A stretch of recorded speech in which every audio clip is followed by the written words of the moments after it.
or free speech has its limits. We all agree, no violence and things like that. But another limit of free speech is when it infringes on other equally important rights, like the freedom of association. If you're not allowed to fire somebody for saying speech that you don't like as a private company, then free speech is now overruling other rights, especially ones in the same exact amendment with the same exact level of importance. Freedom of association, if it gets trampled over, then free speech becomes a bit tyrannical. But this isn't freedom of association because the government pressured publicly a private company to do it. They didn't make it of their own free will. What are you interpreting as pressure? They knew, and I'm going to quote here, yes, right? Please they do. knew, and they made their decision based on sources from the Rolling Stone, right, as reported, that there was a looming threat of Trump retaliation. They knew that if they did not make this decision, that there would be retaliatory strikes. So you don't have any proof. You have hearsay from the people who need to have a reason for what they did.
All right, so we're here today, guys. Welcome to another episode of Give Me a Break. We're going to be talking about leftist policy, rhetoric, the murders of Irina Zaratustra. I'm sure I butchered her name, and Charlie Kirk. We're going to see what we all think and who's the cause. Just 4 hours ago, Jasmine Crockett said that the shooter of Charlie Kirk was MAGA inspired. So there's a lot of misinformation out there, a lot of stuff. Should people be punished for it? Should people be able to say what they want? Is the policy and the rhetoric on the left causing death, or is that maybe that bullshit? We're going to find out now. Let's start off with Tyler. Well, if we're going into that, the punishment part as well, I guess I'll start with that because I don't have it in the notes. No individual's free speech should not be punished, but you need to also follow the FCC rules if you're on a main network or a cable network, not to spread hoaxes, not to say anything bigoted, not to swear, not to show boobs. All these things are First Amendment protected, as we've seen through Supreme Court cases. It's just you're not allowed into this small club of official channels on TV. If you want to do them, you have to do what HBO did, and they did just fine. They took Bill Maher, who was somebody that was kicked off the air for saying something offensive to Americans, and then they took him onto HBO. He's been there ever since. So I don't think individuals should be punished, but I mean, you can go after networks for their licensing. Right now, Fox News is in a lawsuit that's being appealed because it was thrown out by the Biden administration, being sued for their opinions on, or their statements on Dominion voting. I have no problem. I like the FCC. I like regulation. I'm not going to throw my hands up and say, oh my God, when it's used against the side that I vote for and then not against the side I don't vote for. It's absolutely fine. That being said, what we see is a woman stabbed on a bus as a result of soft on crime policies that are being pushed by a party. We have 20 years of the Democratic Party, when I was still part of it, including playing down some of the most violent groups and saying it's really Americans that are the most bigoted, racist, violent, and those are the ones we need to worry about. Starting with Islamophobia, the Obama administration wouldn't even say the word radical Islamic terror. They completely got it out of their vocabulary. They lied about several instances of Islamic violence, saying one of them was just a gay man who was on Grindr repressing his gayness and things of that nature. Benghazi, the only thing to come out of Benghazi that actually had any merit was that the administration blamed it on a video, and it ended up not being that video, and said that the attackers joined a riot or a riot outside the embassy that didn't actually exist.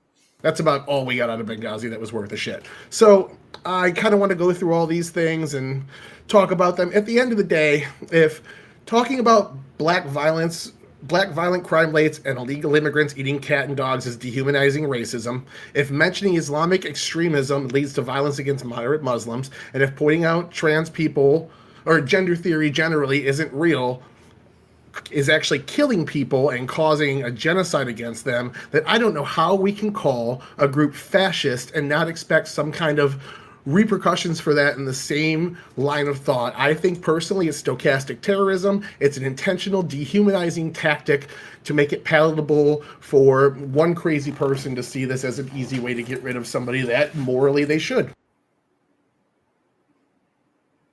All right, thank you so much, Mr. Malawi. Hey, Gibbs, thanks for having me on. So we've got a kind of a wide-ranging topics, and Tyler covered a bunch of bases, so I'm not going to try to rehash all the stuff he talked about. But just to make a few points that I think should be obvious, but maybe aren't. Greg Lukianoff, who's the head of the organization FIRE, which is the best free speech advocacy group in the country, the title of his Substack is The Eternally Radical Idea. And the reason he calls it that is because no party that's in power likes free speech. The party that's in power always is opposed to free speech because they're always trying to do something, and free speech is an obstacle to power, universally. The Trump administration has not been good on free speech. They've been far from good on free speech. And, I like my government limited. I like my government uninvolved in free speech. And it would fill me with joy if the FCC was abolished. I don't know what the purpose of it is at this point, given that the primary purpose of it originally, at least in its current formation, is to regulate cable TV and primary channels that nobody watches. It's regulating an outdated technology because the whole purpose originally was that there was limited bandwidth and televisions only had certain channels, and you were licensing those channels to providers. The technology's just moved on. The agency doesn't really serve its original purpose and should be trimmed down to that purpose so that this tool isn't lying around for the next administration to use. Regarding violence, I think it's really important to start any conversation about violence with the person doing the violence, because they're generally speaking a crazy person. That's almost by definition. And they're a crazy person, and it's their fault, even if they heard something that made them want to do it. When righties say stuff that inspires shooters, when lefties say stuff that inspires shooters, that inspiration is still really far removed. They heard a speech they didn't like, but they're crazy. And they did it because they're crazy. And we should remember that. That is the most important factor. That said, I put up a poll on my X account, and I just asked, if you believed, and they can fill in the meaning however you want, if you believed that the government was run by evil fascists, would that morally justify political violence? And 75% of people who responded said yes. And I think that makes sense, because if you believe the government was run by evil fascists, was run by evil Nazis, was run by, evil communists, violent revolution, we're Americans, that would be the proper moral response. So I think we do need to take the temperature down a little bit. We need to leave ourselves some rhetorical room. If you call someone a label that justifies actual revolution, if taken as true, you have to speak with your chest a little bit and realize that you are calling for revolution. That is something that I don't think people are. I think we can criticize each other within the bounds set by that pretty easily. And I don't want to monopolize the time, but just as a final comment, I really do hope that we can find some way to be a little calmer in the way we're talking about this stuff. Like people like Destiny, who have been going on, and Piers Morgan drawing a lot of attention to themselves. I get it. He got a lot of clicks doing it. He's on Fox News now. It's really great for business. It's really terrible for America. It's selfish, it's stupid, it's irresponsible. He has the right to do it. You can hold two ideas in your head. I would go to court to defend him and his right to do it if he asked me to, but he's a piece of shit for doing it. And you can think those two things at the same time. All right. Thank you so much. Abers. Hello. Thanks for having me. I'm of very much so the same opinion on when it comes to political violence. Like, there's absolutely no reason for it unless you're a crazy person that legitimately thinks the other people on the other side are fascists and horrible, crazy racists that are going to put everyone in concentration camps.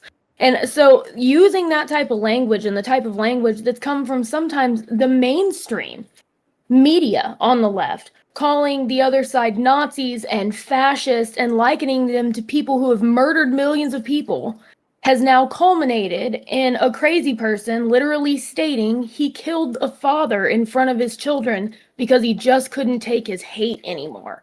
And that's the point it's come to. So it's a time to bring the temperature incredibly down, but you can't have people like Destiny going on and saying all of these horrible, crazy, awful things and then being ultimately rewarded for it with the views and the clicks and the likes, right? Because it's going to ultimately inspire more people to think that that's cool, to do the sensationalism. And I think that's why the rhetoric's gotten so bad.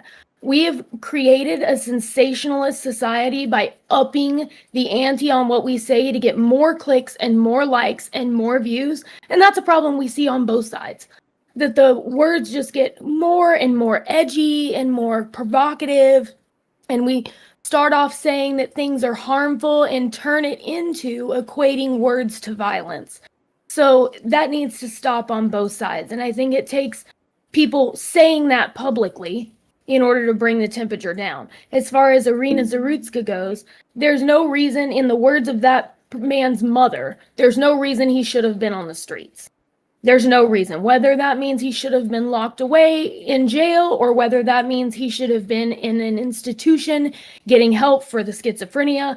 She specifically was quoted saying there's absolutely no reason he was on the streets, and yet he was released with a promise to appear, a written promise to appear, so that he could kill somebody on the way home from work.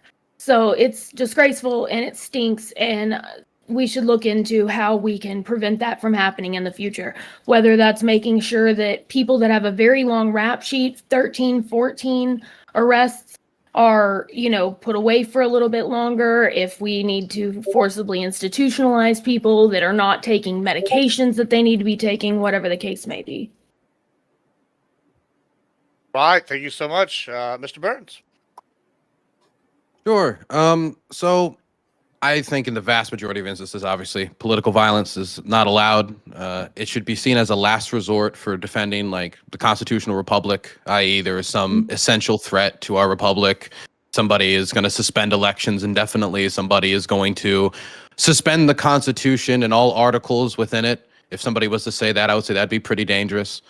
And I say we can have that position while also still acknowledging that we shouldn't kill the canary in the coal mine. For example, today, during this week on Fox, Brian Kilmeade went out there and he suggested that homeless people should be euthanized with a Nazi-esque policy, which he then later apologized for. He said it was wrong. We shouldn't euthanize the mentally unwell and homeless. That's not good. I think we need to be able to call something what it is, while also being careful with our words, that it has to get to something like that for you to say something like, because what he did say was a Nazi-style policy to execute the mentally unwell and homeless. And he got a 30-second apology, and there was no FCC anything. There was no statement from Brent Carr. There was no statement from the FCC. There was no statement about, no problem whatsoever. But when we talk about Jimmy Kimmel and what he said in reference to the shooter, we're going to need him to donate to Turning Point USA. We're going to need him to issue a public apology. Donald Trump just wants him off the air, period. And it's part of a campaign that he wants to suppress his liberal critics on TV. He said very clearly after he fell, after Stephen Colbert fell, he wants Seth Meyers next. He wants the other Jimmy next. We had Brendan Carr talking about The View next.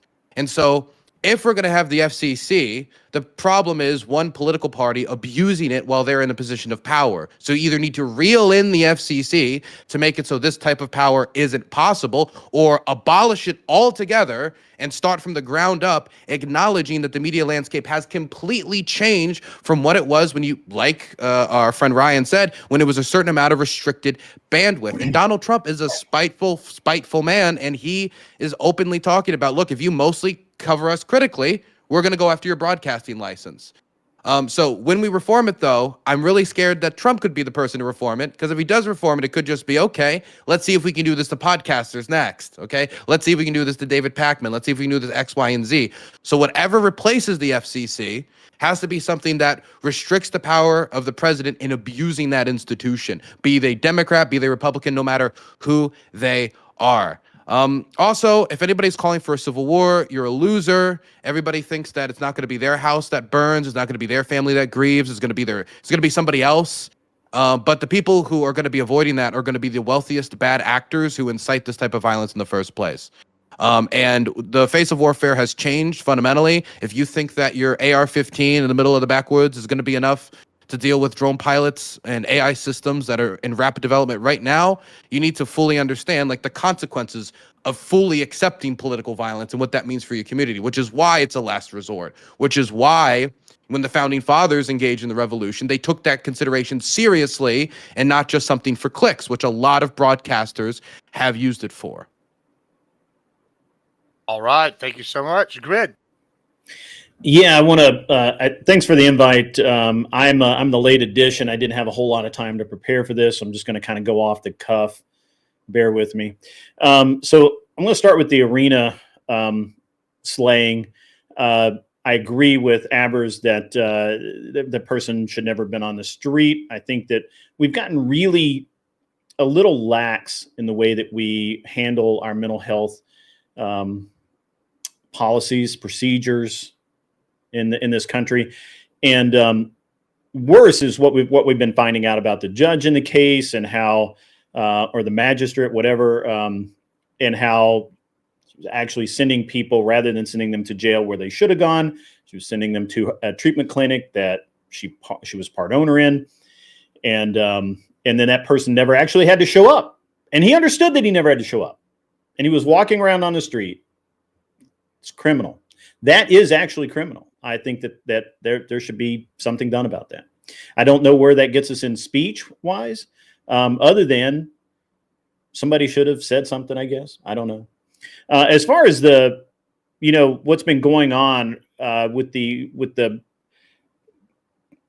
conflation and the basically the inferno that's been set off by Charlie Kirk's assassination. What I feel like we're seeing the result of an ever sliding scale of I don't give a fuck, because people will literally sit there and say the most deranged things, and people will be like, that's just that guy. He's just that way. And nobody speaks up, or very few people speak up. And when those people speak up, they're shouted down. They're called boomer. Shut the fuck up, boomer. You just don't get it. You don't get it, boomer. Whatever. I don't care. But at the end of this road, yes, the FCC is a terrible organization. It has been for decades. We don't use shortwave radios anymore. It's a $10 license that even, I don't know why that it even exists in the format that it does, along with the FAA and several other three-letter agencies that have no real business in civilian or commercial use, other than, you can make an argument for the aviation industry. But getting back to, because again, I didn't prepare. I'm just kind of off the cuff here. Getting back to the free speech aspect of this, I absolutely support free speech. I think anybody should be able to say any damn thing they want to. Words have some power, but they have the power that you give them. It's fine. But again, we have these deranged people. We have people like Destiny who are going out and are just absolutely unhinged. We have people on the right who are also just as unhinged, right? Like this is not exclusive to one side or the other. And anybody that acts like it is ignorant. I can't think of a better word. So I think this is going to be pretty spirited. I hope everybody can remain calm. I actually live about a mile from a Civil War battlefield. So I get to see every day as I drive by the cannons, the caissons. Every day I have a memory of walking that as a school kid, reading about it, finding the musket balls. So it's the idea of Civil War to me is very real. I understand it. I don't think a lot of people do. That's it. Got it. All right. Thank you so much. Wick. Hi. So I'm going to try to be succinct. That is a struggle that I have, but I will try anyway. Political violence, it's not a right problem. It's not a left problem. It's a problem, period. I think that one of the problems that we have in society today is we are in a cycle of vengeance. Okay. The other side did it to us, and now we have to do it to them. Oh, they got our guy. Now we have to get their guy. And instead of looking at and waiting for all the information to come out, we play a game every time there's a violent event. And this game is, how can we paint it so it reflects poorly on the other side and absolves our side of all wrongdoing? And instead of figuring out how we're going to fix the problem or anything like that, or what actually happened, right? It's a game. We weaponize it against our political opponents. We need to stop doing that. That is horrific and is abomination. Let's stop now. That's on the political violence. On to the free speech. So I'm going to quote from an organization. I think Ryan referenced them, and it's one of my favorite organizations. It's the FIRE, Foundation for Individual Rights and Expression. And this is from their lawyer guy, their legal director, okay? And he said this 4 months ago on Mehdi Hassan's podcast. He says this. He says, in my career, I have never seen this scope, this scale, and this severity of what we've seen in the last 3 months. And he referenced the attacks on free speech of immigrants who had student visas, who were at colleges, who had their student visas revoked and were detained for weeks before they were able to win their case and get out because they were critical of Israel, right? We have seen him use the FCC to extort his opponents into settling with lawsuits that Trump himself has brought against individuals. And Paramount is a great example of this. So Paramount had a merger pending, or an acquisition or a merger, multi-million-dollar thing that they wanted to do, and they were awaiting FCC approval. Trump was suing them. So the FCC, under Carr, comes in and says, this merger, you're under a lawsuit that's pending right now, buddy. I don't know if we can approve this merger until this lawsuit's dealt with. That could take a long time. It'd probably be easier just to settle and to give Trump what he wants, huh? And this is a pattern of behavior that we see in Carr. The FCC did it again today, or yesterday with Jimmy Kimmel. The FCC went on Benny Johnson's podcast and extorted ABC and its affiliates and said, basically, that's a nice broadcasting license you have there. Be shame if something happened to it because of your Kimmel problem. Luckily, people like Barry Weiss at the Free Press and other principled conservatives have noted and spoken out against this. Less than I'd like. But we are in a free speech crisis in America, and that is a problem. Thank you. All right. Since free speech seems to be a big thing, we'll kind of move towards the other topics a little bit after this. But let's go into this a little bit. What do we think about misinformation and how it should be handled? Because I remember during COVID, there was a lot of crackdowns on information. I know that we're having kind of a reverse situation with the Charlie Kirk thing. We have people saying, oh, these people should be banned for misinformation, saying he's MAGA, et cetera, et cetera. When back in the day, it was the left saying it was about COVID stuff. Do we have a problem when we crack down on misinformation? And what are we calling misinformation? I think we've seen countless attempts by the government to crack down on misinformation. None of them have been remotely okay under the First Amendment or the broader value of free speech in society.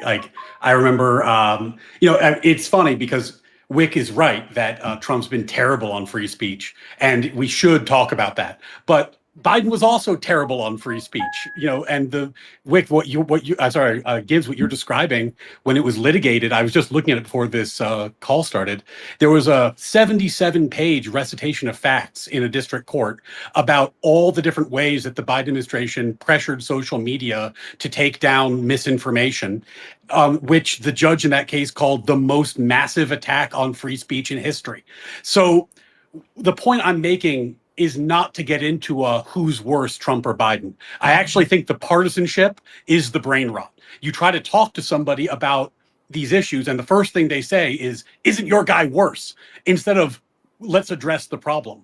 The problem is that we have, for decades, empowered the executive branch with increasing control over our lives through agencies like the FCC. And when you give the executive unlimited power, eventually someone will assume that office you don't like, and they will use that power for something you don't like. The only solution is to limit the scope of executive power. And if the Obama administration into Trump 1, into Biden, into Trump 2 is not the best argument for limiting executive power that you can think of, I don't know what would convince you. The data is in. It's way past time. I don't disagree about limiting executive power, limiting the executive orders and all these other things. But I do want to ask you that 70-page report in the district court, is that the one that actually went to the Supreme Court? Are you talking about the same case? Yes. Okay. The Supreme Court ruled that Biden had done nothing wrong in a 6-3 decision. No, it didn't. It ruled that they lacked standing. Yes, exactly. And why did they lack standing? Hold on. Why did they lack standing? Because those parties had not been injured. Okay.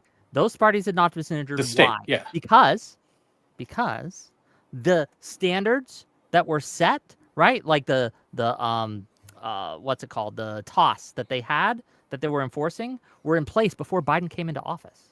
Biden wasn't pressuring them to do anything new or different. They lacked standing because these rules that the social media companies had into place were already in place. Biden didn't put them there. But I will grant you that what Biden did in jawboning, that's not good. That was anti-free speech, and he should be held to account for that. But we can't pretend, just real quick, and I'll be done, I promise. We can't pretend that Biden was as bad as Trump too on this, because again, the people whose jobs this is, the lawyers, the legal team of the fire, right? Even in the first 3 months of his presidency, we're saying that this is the scope and the scale of it were just so severe. Tyler, do you mind if I just quickly respond, then I'll pass it to you just because he was talking to me. First of all, the thing I landed on was the brain rot is into constant comparisons rather than addressing the problem, followed by immediately a comparison, which is what always happens. Second of all, be careful with that argument, Wick, because yes, the Supreme Court dismissed that case on a technical ground, like standing.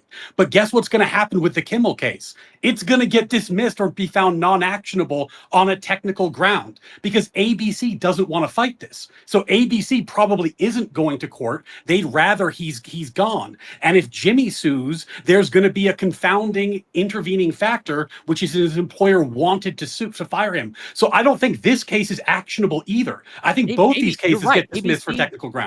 ABC should be condemned for caving in. They should be condemned. No, they wanted to fire him. Those shows lose so much money. They were delighted for the excuse to fire him. Guaranteed. Those shows all lose money. It's the biggest secret in Hollywood. These things have been losing money for years. That's why Colbert got fired. They're loss leaders. They're the Costco chicken.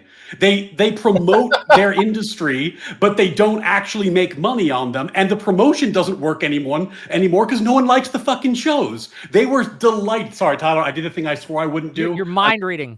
You're good. I was just going to ask mind reading. There's no like you're mind reading. You're assuming something that hasn't been. The only facts we know is that the FCC publicly, right, on Benny Johnson's channel, pressured ABC to do this. So it might be that they wanted to fire him anyway, but we'll never know because the FCC put their thumb on the scale. Is there any proof that the FCC actually did anything policy-wise? They actually filed anything? That they actually ever contacted ABC? Or more importantly, the two groups there's two broadcasting groups that make up for 40% of the channels that Jimmy Kimmel was on. They're the ones that tried to cancel their contracts and not air Jimmy Kimmel because they found his statements disgusting. When did So they is there do that? any proof that the FCC, they did that Wednesday, the same day the podcast Okay, aired? after the podcast aired, because I read that Sinclair report.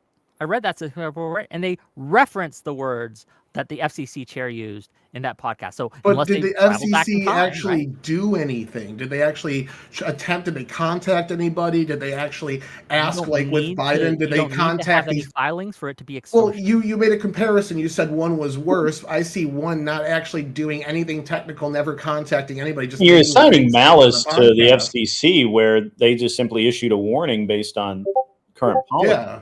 Whereas the other side was not only just using the FCC rules that have been in place for 90 years to police specifically free speech on these specific networks. Jimmy Kimmel isn't being gone after for his speech. No charges are filed against him. He can repeat his statements every day for the rest of his life, and he's never going to get in trouble. He just doesn't get a megaphone handed to him anymore. He lost the right to have that megaphone. He's not entitled. He didn't have a right to government pressured a private company to make him lose it. No, I don't see any proof of that pressure Yeah, besides a vague I statement. think on you're the assigning podcast. malice. I think if I had a Hold on, I got producer- one more thing. Hold on, you guys just talked for a ton. Let me just finish this last point here.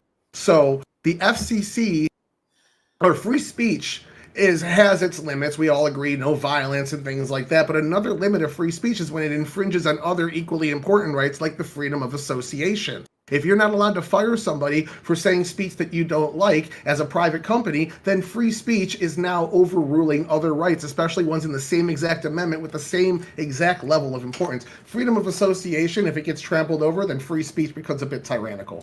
But this isn't freedom of association because the government pressured publicly a private company to do it. They didn't make it of their own free will. What are you interpreting as pressure? They knew, and I'm going to quote here, yes, right? Please They do. knew, and they made their decision based on sources from the Rolling Stone, right, as reported, that there was a looming threat of Trump retaliation. They knew that if they did not make this decision, that there would be retaliatory strikes. So you don't have any proof. You have hearsay from the people who need to have a reason for what they did. That's awesome. That's awesome. That's awesome. That's the best evidence ever. That shows that in 2015, Jimmy Kimmel was pulling in 2.2 million viewers, and now in 2025, he only pulls in 1 million viewers. That's losing half of your viewership over a decade. They were ready to pull that plug so fast. Oh my God, I've never seen someone fall on so hard. Doesn't that make this more pathetic on Trump's part if they were ready to collapse? I mean, if you're Donald Trump and this show has terrible ratings, it's going down the tube. I don't find Jimmy funny, okay? The best part of it is that he's got a stout Mexican sidekick, and I find that kind of humorous. We can all agree besides on that. there's nothing else that is funny about Jimmy Kimmel. But if Donald Trump is going out there and saying, he's literally listing off the TV shows he wants taken off the air. That's what Donald Trump's doing. Let's not pretend there isn't a public pressure campaign if he's literally listing them name by name, person by person, and adding the organizations on through social saying, ABC, your job's next. NBC, take them off. That is a direct pressure campaign. And Donald Trump isn't it like, he's a fool when it comes to some things, but when it comes to stuff like this, media stuff, he's pretty smart. You attack these shows when they're at their weakest. If Trump fucks up really bad in a year, more than he has already, and let's say that Trump, like anti-Trump rhetoric gets more and more popular, as tends to happen near midterms, as tends to happen, definitely going into second terms of some presidencies, Trump's a decisive figure. Shows like this could pick up again. And these networks could be making a determination. Look, Trump's president tends to be that being against the administration gets more popular as it goes on. Let's sit on this investment for some time. Let's cut the band. Let's cut some of the funding to X, Y, and Z. Let's make it work. Maybe that was their decision. It's not the president's job to determine business decisions for these corporations. So let's not cut him some slack and talk about the ratings. You created Jimmy the martyr. You could have made Jimmy just look like a moron off the Charlie Kirk stuff. Trump couldn't keep his fat mouth shut. I want to add one thing. Hold on. I just want to add one thing before y'all go. Kimmel and The View are actually different. Well, one, I know different time slots, but they're actually different from the other late night shows in that they actually do well on the after show. They do well via what are they called, the little DVRs, and they do really well on their clips compared to the other shows. Like that, they had a massive millions amount of viewers on those. So it is slightly different compared to like Colbert. I think it's important to note. Okay. And So who I did wanna Carr read announce was something the for next Carr. prequel they were looking at going after immediately after all this? Before It we was lean, The View. Yeah, I want to. Before we lean any harder in partisanship, just to say it and in the vain hope that it works for the first time in the history of politics, the brain rot is the argument about who's worse, because we have a panel here and we all agree it's bad. And instead of actually talking about that, yes, I think everyone has Raise your agreed. hand if you think it's bad that Jimmy Kimmel got fired because of FCC pressure. No, can we rephrase it? No. Yeah. Do we think it's bad for the government to weigh in on free speech issues with a private corporation? Sure. Yes. Okay. Yeah, fair But question, I the agree with. contention, Ryan, is that what happened here? So let me ask: do you think that's what happened in this case, panel? Raise your hand. The See, government, that's what the exactly. government I don't certainly know. weighed in. That's They- where Well- the difference is. That's where the contention is. Yeah, Yeah, but, let's read. but I mean, we can endlessly litigate this. I mean, like you're going to read a quote, and then I'm going to read like Zuckerberg's letter about all the pressure that Facebook received, And then we know. Obama I mean, saying, well, like, yeah, okay, we I have a agree it's solution. bad. You know, so No, but there let's wasn't say an it's bad. acknowledgement that I that's have what's a happening solution. now. I have a solution. That's what I think Wick's angry Well, about. this is an easy solution. Instead of focusing on this one little thing, I think this is easier. Everybody here seems to want to agree that partisanship is bad or has some sympathy to that notion. However, I have said before that I think that it's hard to stomach that when you think, oh, one side is getting away with murder, and then when I equally play their game to the same level, suddenly I'm the bad guy. Do we agree that that is what's happening, or do we have to take contention with that? I think that's sort of what's happening. We see the FCC has a long history of going after all sorts of licenses for the last 30 years to implement racial quotas and essentially capture the culture. They were kicking. Well, And it doesn't just say be that the about FCC, to be any clear. federal And- agency. Any federal and agency Obama- does what the president directs them to do. If Right. the president says to the FBI, I really need you to investigate small businesses that are not following whatever stupid ass rule, and the FBI goes and does it, that's pressure. And you can say that it's wrong, but it's within their purview.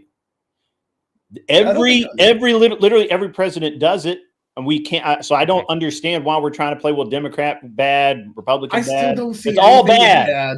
Trump focus or on this. Biden Get rid of the didn't do three-letter anything agencies, as but bad Ryan as what was Obama right. did to James Rosen. I'm sorry. James I'm talking about Rosen Trump was 'cause one he's of the the president of the Ryan- United That's States. right. Hold on. Ryan Who's was president right now? right. Remind me. Is it Obama? James Ryan Rosen was was Are they correct. in any infringement on the position First of government Amendment. Ryan power? was correct in that when we are more concerned with the divide than the problem itself. I'm talking Ryan about was the right problem that about we can that. fix I right now. That understand, we have Wick, to address you right can now keep because the repeating it president over right and now over. is doing the It's things not right gonna now. change my And we can talk opinion. about what Biden What did are you 4 gonna years do ago. next We can talk about what time? Obama did Wick, 16 years ago. But the problem with it is, and this is, I guess I feel this because I have so many conversations that go in exactly this direction. I go on a show and I am happy to criticize Trump. I think he did something bad. I'm delighted to criticize him. I have absolutely no qualms about doing it, no loyalty in that regard. Like, I didn't vote for him. It's totally fine. I am delighted to criticize him. But that's always done in the context of, so then you'll join my political project, right? So what I'm trying to do is reframe the conversation around, there probably is a coalition of people that's big enough, that has enough votes, that makes a difference, who would be swayed by these free speech concerns. But if we phrase it as a partisan capture, then I'm going to end up arguing against you because I'm not part of your political project. So, and I don't want to be part of your political project. So that turns into a different conversation. And So that's what- the brain rot. If everything turns into this one conversation every time. the frustration I have, is I see this guy stabbing the shit out of someone, just stabbing them in the neck over and over and over again. I'm like, holy shit, this guy's stabbing someone in the neck. And you turn to me and you're like, well, 4 years ago, I saw something similar, right? No. I don't know What if we're we can saying- talk about this one right now. I'm not Vote for my next stabber. What we're saying is No, 4 no, years because ago, hold on. your party I'm made not that trying legal. to hold on. Please let me finish. I'm not trying to play this partisan game where we say, "What about right? What about Well, this? you What are, about though. that?" I'm saying that what It's the exactly what FCC you're doing. is doing right now, right this second, is a violation of our First Amendment. It is a threat to our free speech, and we need to come together to oppose it right now. I don't care what happened 4 years ago. I don't care what happened 16 years ago. I don't care about how what happened 20 years ago. Right now, we're in a threat. Yeah, I know the Let's deal with context makes the you look terrible. right I get it. That's why you want to drop the context. But at the end of the day, the FCC has been up for 90 years doing this exact same thing. This is their role. For Ryan, to your introduction, when I sent you here, the FCC has been something the GOP is trying to get rid of for like 50 years. Reagan was the one that went hard against trying to deregulate the FCC. Who would have thought that Republicans actually embracing and using the FCC as it's been used against them would be the accelerationist thing to actually get rid of it? Now we hear everybody on both sides saying the FCC is bad. Can I ask you a question? Can you name a time where the FCC has been used in this manner as the Trump administration is, where he's naming, like he's out there, he's naming all the shows that he doesn't like, that he wants to see off the air, and then Brandon Carr slowly is, talking about X show, that show, this show, the shows that he's most upset with? Their rhetoric in particular is extremely irresponsible and should be kept behind doors as every other administration. Also, their actions. Well, he's not talking about the rhetoric. They didn't take any action. They're going after specific licenses of specific. Do you have any evidence that they actually filed anything, spoke to ABC, or spoke to any of these broadcasters? Here's what Mr. Carr said, the head of the FCC.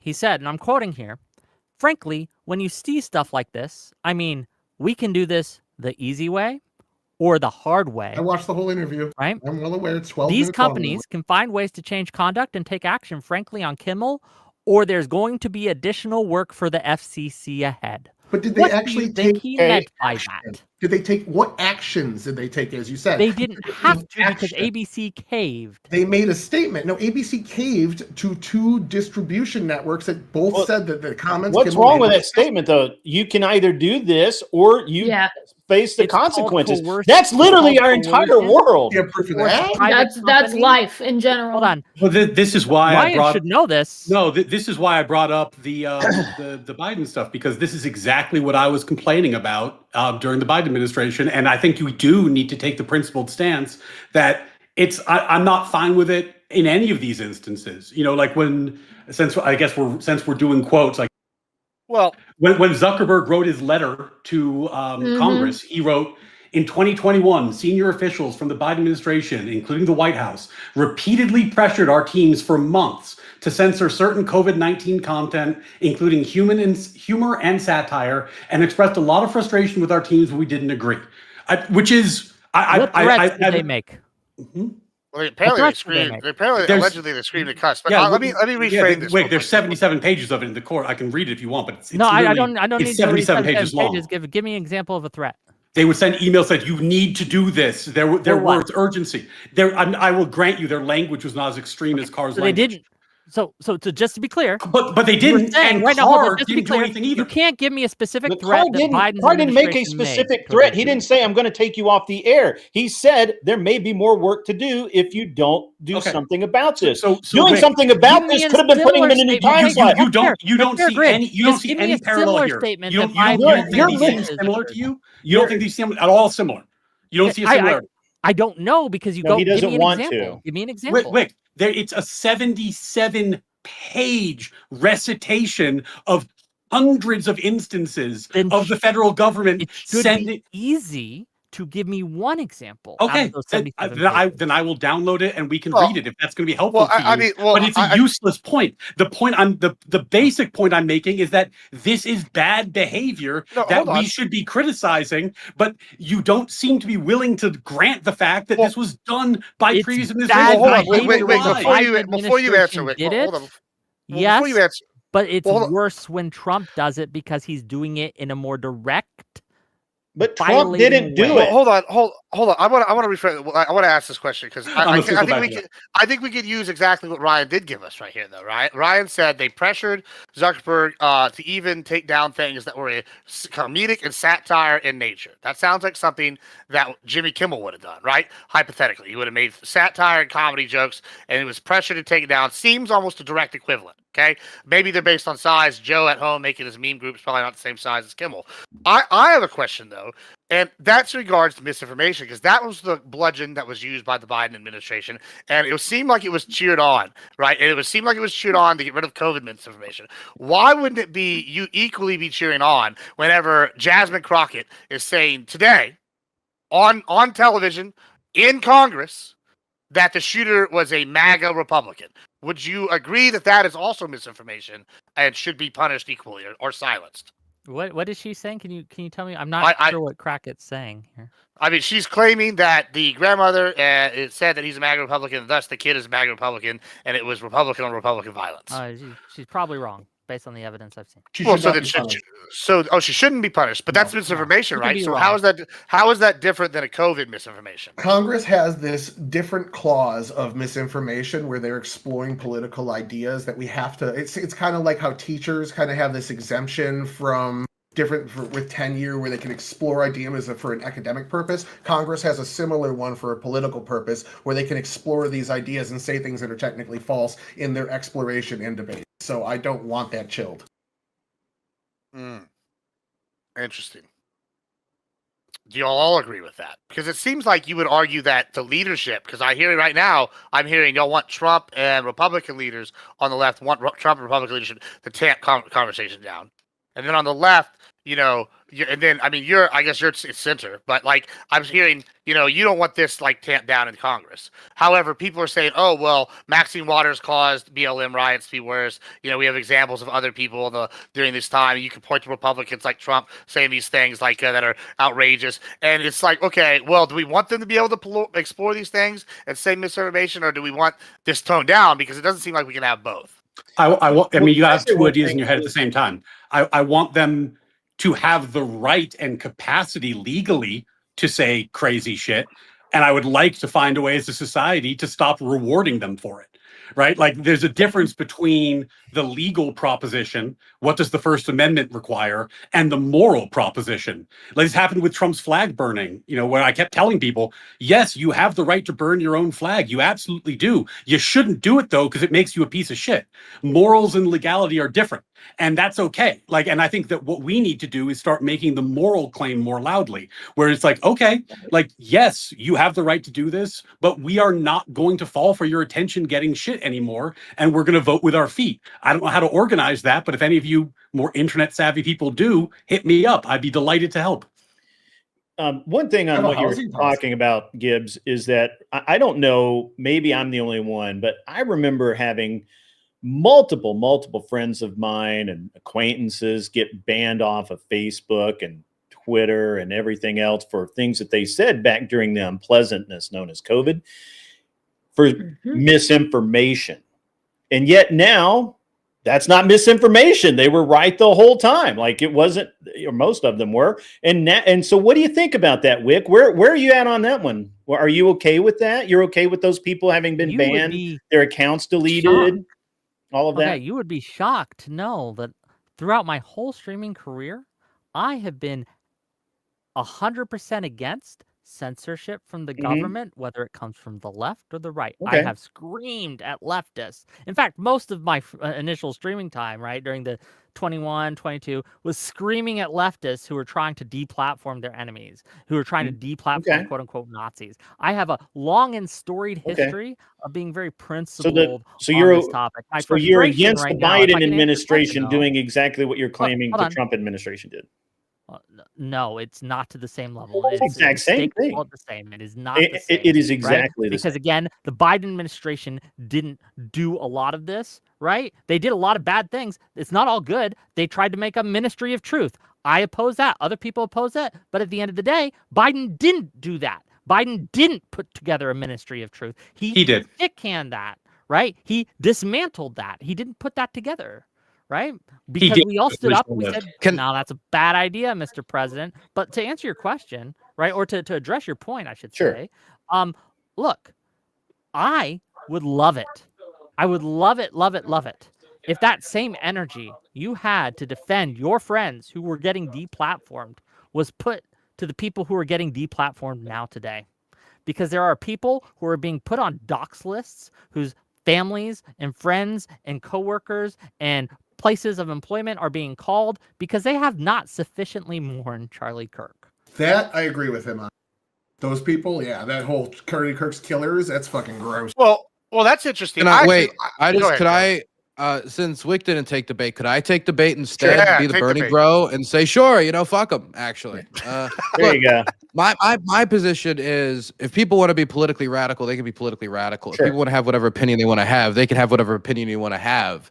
But I also think that in certain environments, and we've already had these standards put in place. For example, one of the few areas the FCC can actually screw you up, and this is one area where Jimmy Fallon might be in danger, is if he provably said something he knew was false. If he went out there and said the person who shot Charlie Kirk was actually it was actually Ben Shapiro because he wanted to get rid of the guy. If he went out there and said some crazy thing like that, and then we found text messages of him saying, of course I know that's bullshit, but hey, the views are going to be great.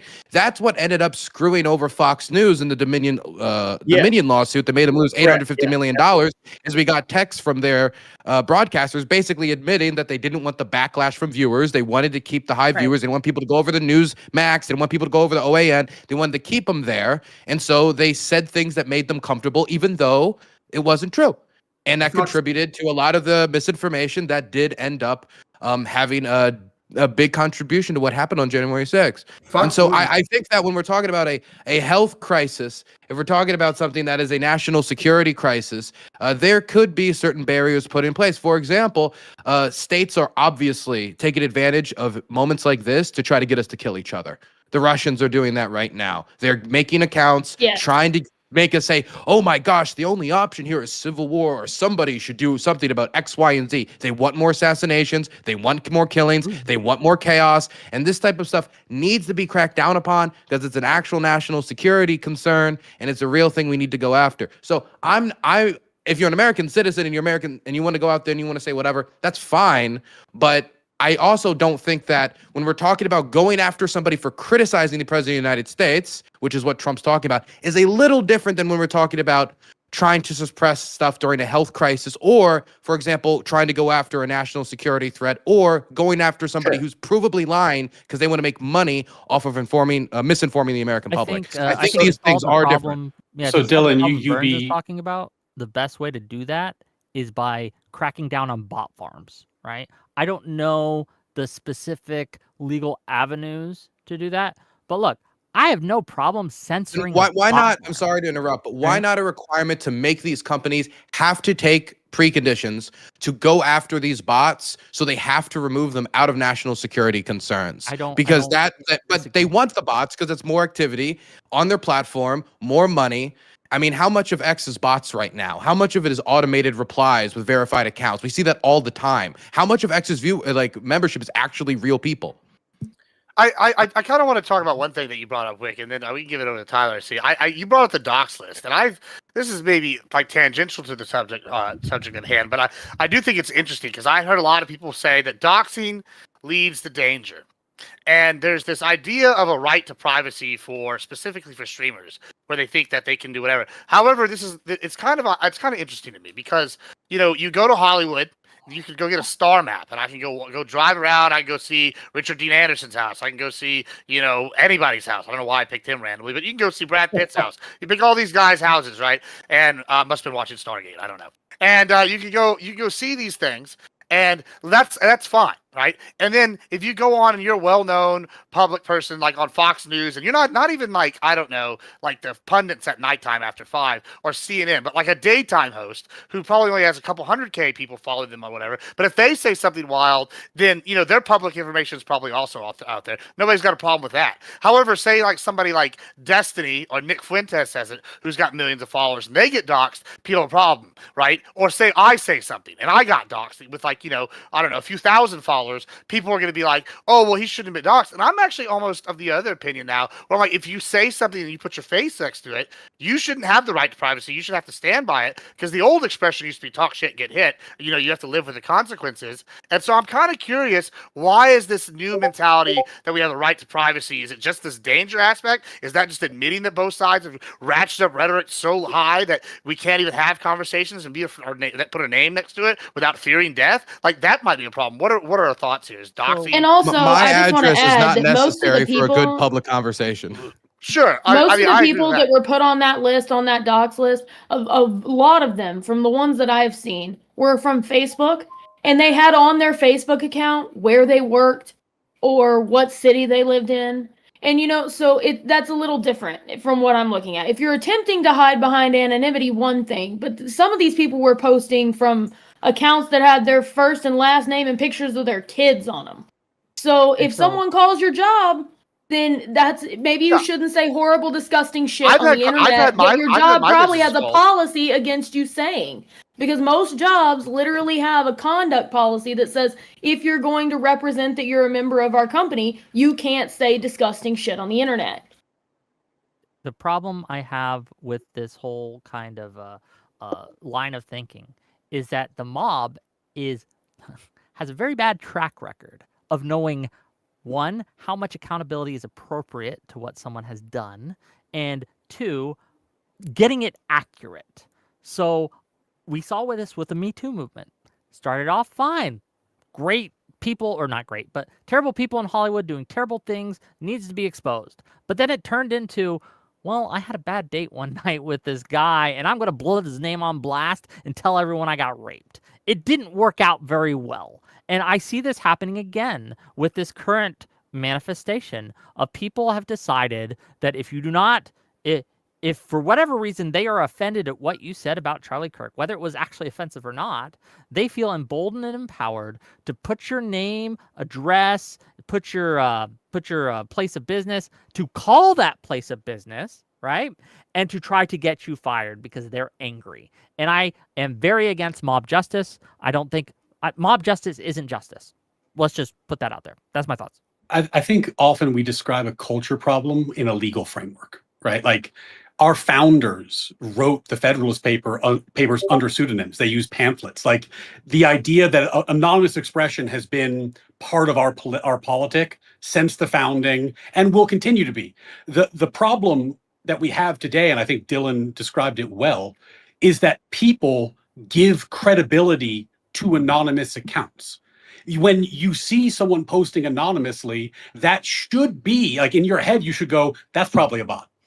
Right. And the more indications are that it's a human, the more credibility you can give it. Like, not everyone does this. I'm not throwing any shade, but like, the reason I use my own name when I do stuff like this and when I post online is because I tell people I'm a lawyer.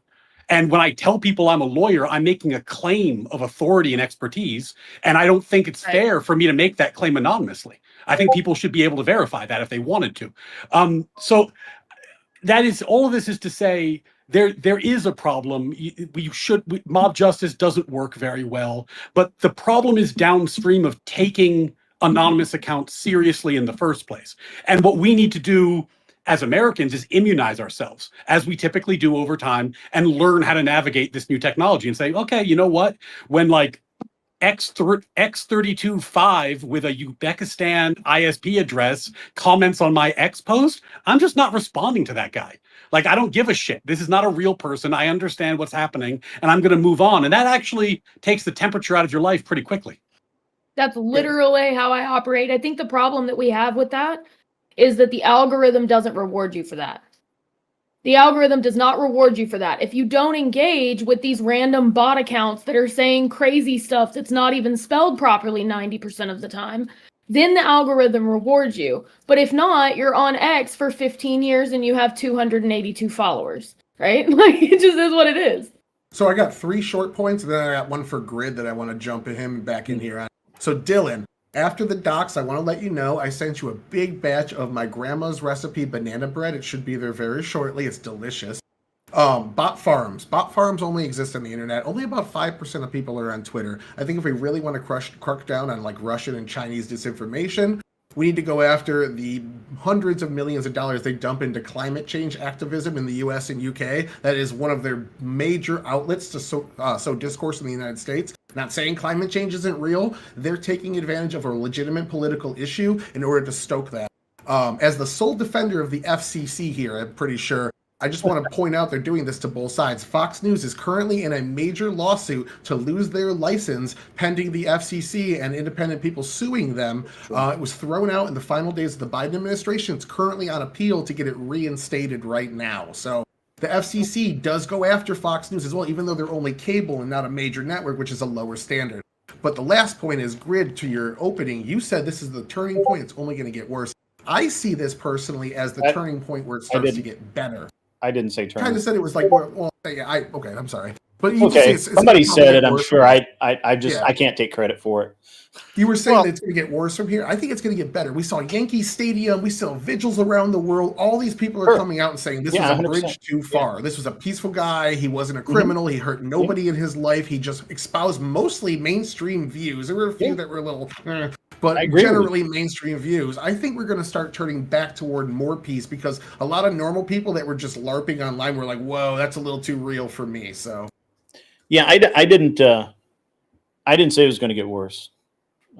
I'm sorry. I'd love to take credit for it. Let me. Okay, so y'all brought up the politicians to be a protected class. What about somebody like NewsHour saying that the Pulse nightclub shooter today was a right-wing shooter? Like, it feels like even when y'all are saying, yeah, we want enforcement, it seems kind of like hodgepodge. I don't know. Wait. Are you saying radical Islam is not right-wing? That's a good question, Dylan. We can dive into that. Correct. It's very right-wing. Technically, depends on the window you use. Technically, yes. In the United States, I would say no. The United States, our right wing wants to ban Muslims. Okay, but fine. But let's say, like, hey, I think you should better define that when talking to the public is different than that's misinformation, because it's true. I mean, they went in there because they thought that gay people are disgusting, that they're a crime against God. And let me just tell you, it's not Islam is the only religion that you hear that in. In the evangelical right, you think something similar. And it's not just radical Islam that targets homosexuals and shootings and violence. So, I mean, it's something that radical Islam and the far right Christian nationalist right agree upon. But I mean, look, the devil's always in the details with these statistics. I saw this one chart that made me laugh so hard. It tried to break down political violence by category. And to solve the problem, Dylan, that you raised, it made Islam a separate category, right? So it has left wing, right wing. Or you exclude 9/11. And it excludes 9/11. Everything but 9/11. 9/11 would make and all the rioting entire and Luigi circle Mangione. just Islamic. So, like, what happens always, and we saw the same thing when we're having the dialogue about mass shooters, right? And how you define mass shooting does all the work when you're talking about how many mass shootings there are. Right. So oftentimes, yes, it's not a lie. I agree with you, Dylan. Like, they're not lying, but the way we discuss these statistics is hideously misleading. That said, the only remedy is more speech. Like, you can't fix this by having the government solve it, because that only makes things worse. So we just have to learn how to deal with an environment that has a lot of these ideas in it. 100% what Ryan just said there. Like, as bad as you might think misinformation is, empowering the government to decide what's misinformation and what's not misinformation is infinitely worse. Because if the misinformation is just out there, and I can do my own research, you could do your own research, we could hash it out, we could talk about it, we could discuss it, we could figure it out. If the government's coming in by fiat and saying, this is just a lie, it first of all doesn't work, right? It doesn't really, we saw this with the COVID shit, right? It didn't really help the situation. It just made everyone trust the institutions less, okay? And I don't think the government should be in the business of deciding truth from lies. I don't think the government should be in the business of deciding who I can listen to and who I can't listen to. Federal government. I think that the misinformation problem, it's a marketplace problem. It's downstream, actually. The misinformation isn't the problem. The problem is that people want that misinformation. So right? I agree with it's a marketplace. They've decided that I want information that justifies my worldview, and I will pay, whether that be through attention or actual money, whoever is willing to say what I already believe. So I agree with you, Wick, but you're also not taking into consideration that the justice system is also part of the government, and we do want them to somewhat decide truth and to a degree. Other than that, though, I agree with you, because if you look at Pulse nightclub, people were saying he was intentionally targeting gay people. Pulse nightclub was his second choice, and it was a rash change at the end of the day because he was actually trying to target Disney World. He wanted to go into Disney World and shoot up anybody he could get his hands on, and since the security was too tight, according to the FBI, he switched his target at the last minute to Pulse nightclub.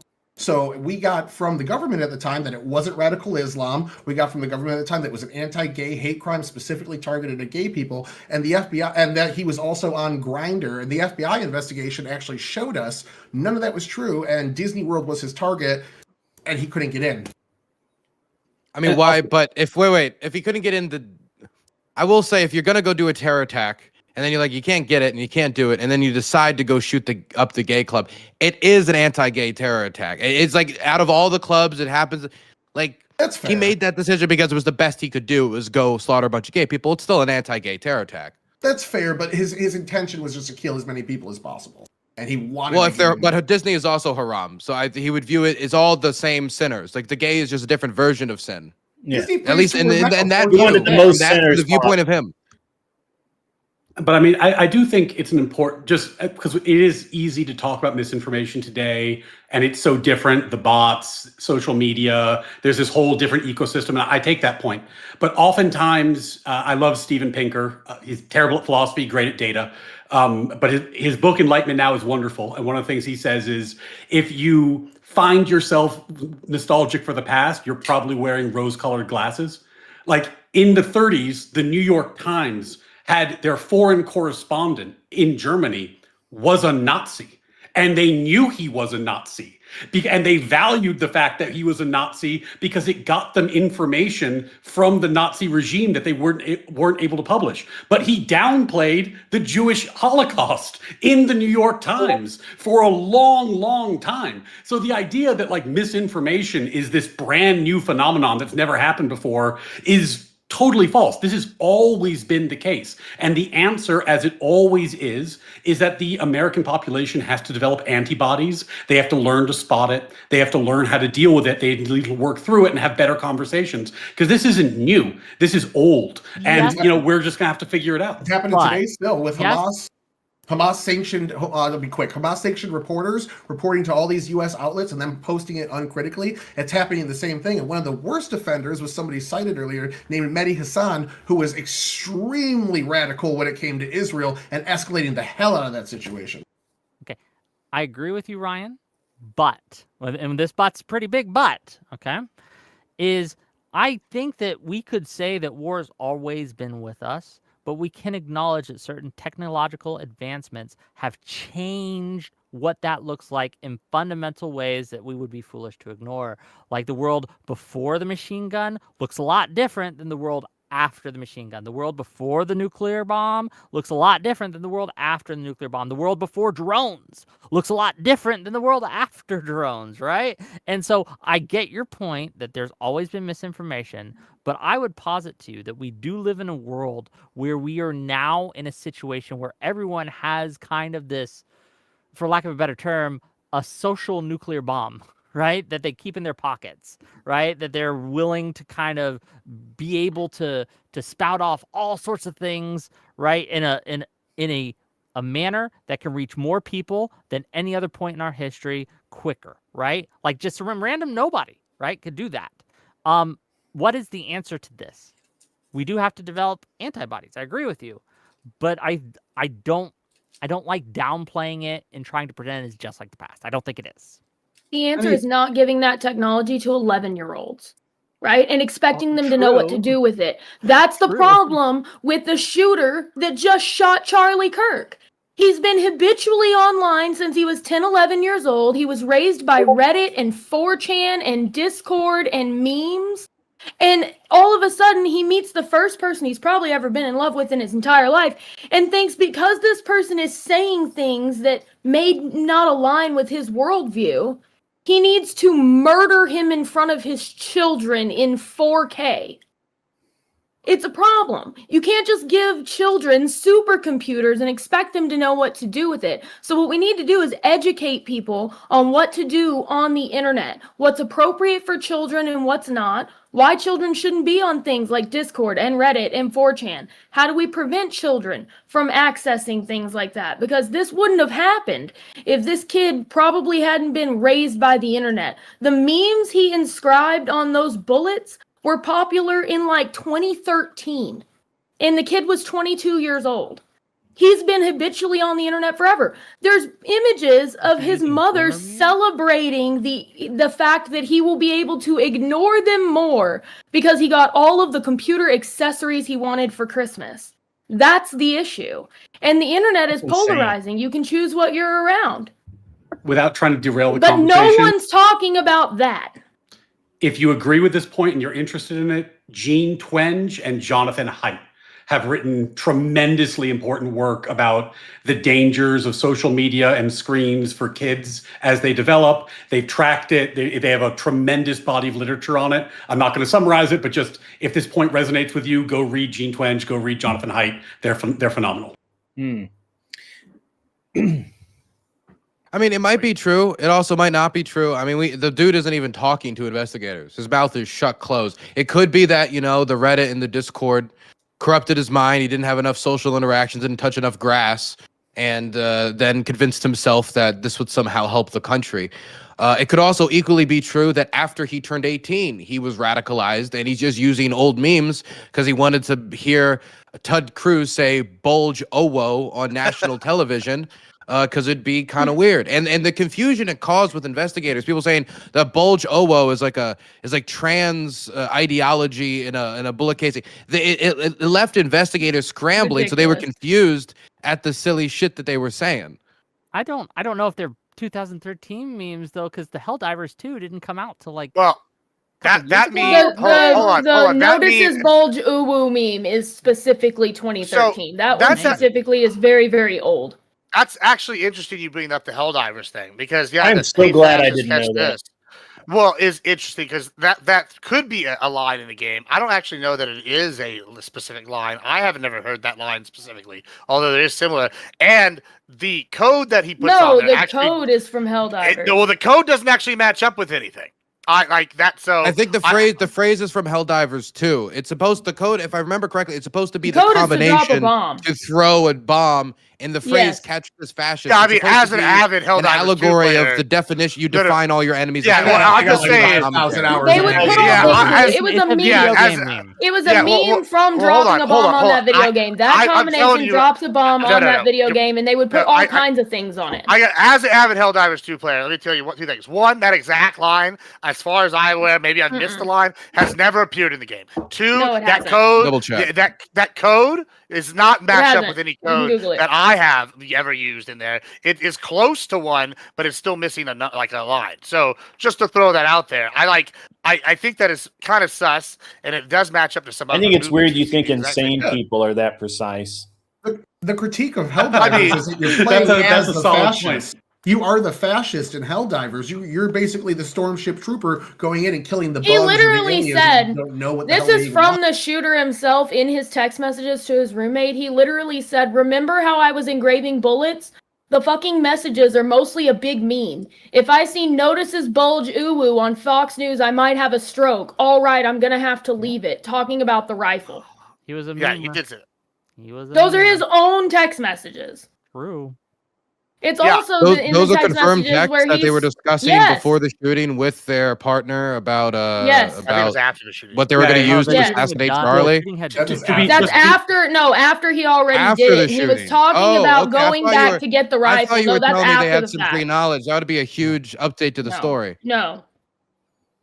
Well, let's talk about that actually. So I've seen on the right, and I think this is actually a valid criticism. I have some trans friends. I, as a Christian, don't believe in hating the person. You hate the sin or whatever. But whenever I sit here to see the idea that on the right, they're like, oh, it's a trans death cult, it's a trans, terror group. I'm a little concerned because the one thing I keep seeing in the news is this is the trans person that's gone and been working with the police in depth, and that should be applauded. We should be saying good for them for working with the cops. That's a good thing, especially if they didn't have any foreknowledge. If there is some extreme terror cell out there like that, or they are attached to, like, what was it, the Queers with Guns organization. I specifically said that publicly. That would be bad, but I think I'm concerned because it's going to be a backlash from the right, against these people, and a lot of people are going to get caught up, and that's inflammatory language as well. But I think that the bigger concern I have is whenever we play these like word games, like where one side will say something, and then when the other side matches it, they're like, well, I didn't actually say that. Like we saw the Illinois governor say he wasn't calling people Nazis, and we have at least 12 different videos of him saying these exact things, and it seems like this bait and switch where only one side is being held accountable, and then when the other side matches this like harsh rhetoric, it's a problem. Do y'all agree with that sentiment? Any side, right, that is anyone who is trying to play the I know who did it game before we have any information is guilty. No matter if you're on the right or the left. If you're trying to play the I know who did it, it must have been a tranny, or I'm a trans person, sorry. Apologize. Damn! I'm quoting. Wow. I'm quoting Nancy Mace. Okay? Clip it. I'm literally quoting Clip Nancy it. Mace. Take out the context. Clip it. Don't clip it. Congresswoman. It was Don't a quote. clip it. It was a quote, okay? Can you say man and woman face? Gibbs, am I the only lib here? Where did they I go? believe you are. God damn, bro. Quoting Nancy Mace, okay? Welcome to the Republican Party, I guess, Wick. That's what she said. That's the word she used. I'm just saying. My point is, anyone saying that or they were a groiper or whatever are equally guilty. Yes. What? Well, hold on. You posted. Wait, about can we get though, original agreement? Can we get universal agreement that anybody who participates in the rat race when they're trying to use bodies like Charlie Kirk's or any Melissa Hortman's like a siege weapon, a political siege, to just throw it and start accusing, digging? Oh, they're from LA. They must be a liberal. Oh, I heard they were raised by a conservative. I guess they're a MAGA-tard. Or they go through all this different stuff because all they care about is being able to do the dunk. They don't care about Charlie's wife. They don't care about Charlie's kid. They don't care about Melissa Hortman. They just care about getting those views. Libs of TikTok, all these people trying to like profit and say civil war and this is all about exploiting this moment for their own personal gain. These are bad actors, and they should be socially penalized for it. I like where your head's at, and I really want to say, Dylan, let me ask something. So you I don't know if you've been able to keep up with the news where you're at. I assume that you have pretty good internet, but I don't want to make too many assumptions. What do you think about the attacks on Erica Kirk and the speeches that she's given and the stance that she's taken? What do you think about that? What's your observation? I mean, I've seen some pretty gross stuff on social media. I think that, a widow is going to be in a state of mind that's going to be extremely volatile.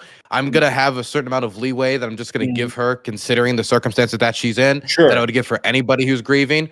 I watched my grandmother recently get widowed by the man who raised me, and like watching like the emotions and volatile state that people can go through. I'm sympathetic to that. She's also becoming the new leader of Turning Point USA. She's also entering herself in the political conversation. She's talking about how, how this has charged her up. And I think that she's going to make a big crash into the scene. And I think that's ultimately going to open her up to a lot of critique. So as long as it has to do with the tragedy around her husband's killing, then I'm, of course, not going to like pile on her for anything. But if she starts saying, for example, I hear there's whispers at the DOJ about trans gun control, saying that trans people, due to them being trans, they are not in a state where they should be allowed to own guns. That idea being pushed by a Republican White House is quite crazy, considering how much, Trump got backlash for the bump stock ban, and now he's going to go and start opening that Pandora's box. I think we need to be, if let's, for example, she started engaging in something like that, supported that, then, it's the verbal marketplace, and what's going to happen is going to happen. She's going to get critiqued. So I think that, of course, as long as you have that separation, then all's fair. It's interesting how all of these various... Grid, he makes an interesting point here. I think that I would like to ask you about, actually. Yeah. Dylan just made a good point about the trans gun control. I am avidly I mean, I don't think there's an issue that I might be more against Trump on than that. Like, I would freak out because what's going to happen is, first it's we can never talk about mental issue, and then they're going to turn around and label conservatism or something a mental issue. What about PTSD? Any vets with PTSD? Oh, that's too unstable. You can't have a firearm. This is a Pandora's box for gun rights. Yeah, we've anxiety. Talked about this. Anyone that's ever had an anxiety prescription will have. So the FAA already does that. You guys, slow. So the gun control's late to the party on that. So if you take Dylan, I don't know if you're a pilot, but if you were a pilot and you take a medication for anxiety, or maybe you had an injury and you took something that as a side effect it messes with your head a little bit. If you admit that to the FAA, they will pull your pilot's license. Yeah. If you admit that you took that, if you and pilots go to great lengths to cover up these things and there's actually a YouTuber, Zyla Foxen or something like that. I forget. I don't watch her channel.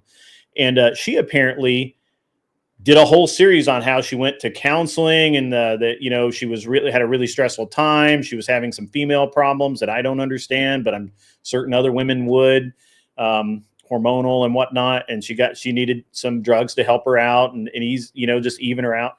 And she got through it. And the FAA's pulled her pilot's license for admitting that she had a problem and she got treatment for it. And she's actually in talks with them now to get her license back. But the same thing could be applied to something like firearm ownership. And it's so arbitrary. Like, they don't ask if you're okay. They don't talk to your doctor and say, yeah, no, he's fine. He's good. Right. He's a good guy. She's a good person. They just do it. So no, we don't want that. We don't want, look, I'm a constitutional conservative. I want the smallest possible government we can have, especially federal. Federal government, in my opinion, needs to be we need to just revamp, all the 3-letter agencies, all of them gone. If that happened overnight, I'd be so happy. I mean, I would dance in the streets, and I don't dance. But this is one of the places where we may align a lot, because I don't believe in any of the current 3-letter agencies. I don't think any of them do their job. They don't do anything but take. I'll disagree with you a bit here. Sure. I'll disagree with you a bit because I grew up as in Maryland, and both of my grandparents who raised me were federal workers. My grandfather worked for the Bureau of Engraving and Printing. He helped, design the $100 security code things that made him a lot harder to counterfeit. He was a machinist, worked the CNC machines. My grandmother was a cook for the federal government, research cook and such. Okay. And now the old facility that she ran, well, they didn't run, but was part of in our area is getting shut down. There's a lot of cuts to, I think, some good workers at HHS and other federal agencies. And I understand that there's a question about where the federal government should be involved. For example, when we talk about the FCC. But I also believe that in the way that this discussion is being done is talking about these federal workers in DC almost like a swamp.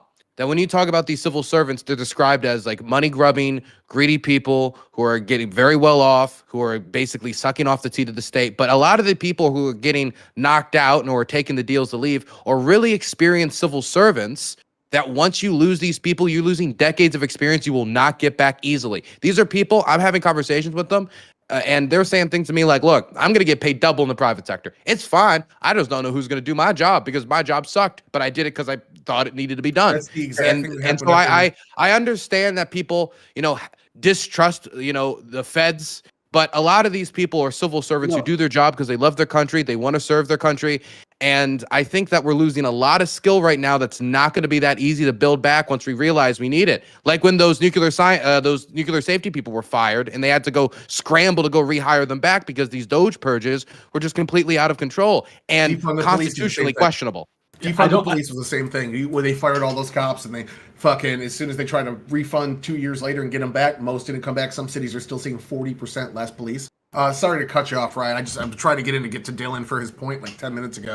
You are right. These people calling for this absolutely are out for themselves. Everyone's saying someone needs to start a revolution to get rid of capitalists, or someone needs to go start a civil war against the left wingers. They never want to do it. They're always the one that's, I'm on probation, man. I can't go fight, but you should go do it and ruin the rest of your life. So But what we've seen for decades, though, is, again, radical Islam couldn't even be said because the U.S. public was so bigoted that they'd have a backlash against Muslims that would be so bad that we couldn't even classify this properly. Or we see the pushes like 16 Project against white supremacy is the foundation of our country, the foundation of the police. We see criminals that were being let go, let out with soft on crime policies, going after root causes, saying these guys are actually innocent baby Aladdins that need to go out and continue to commit crime, but we really need to get rid of the police. They're the evil ones causing all the trouble. So a lot of these people that have been vilified over the years with this, like mass shootings is another one. If you hear mass shootings, it's a white male problem, but when you actually go to the Mother Jones database and break it down, whites are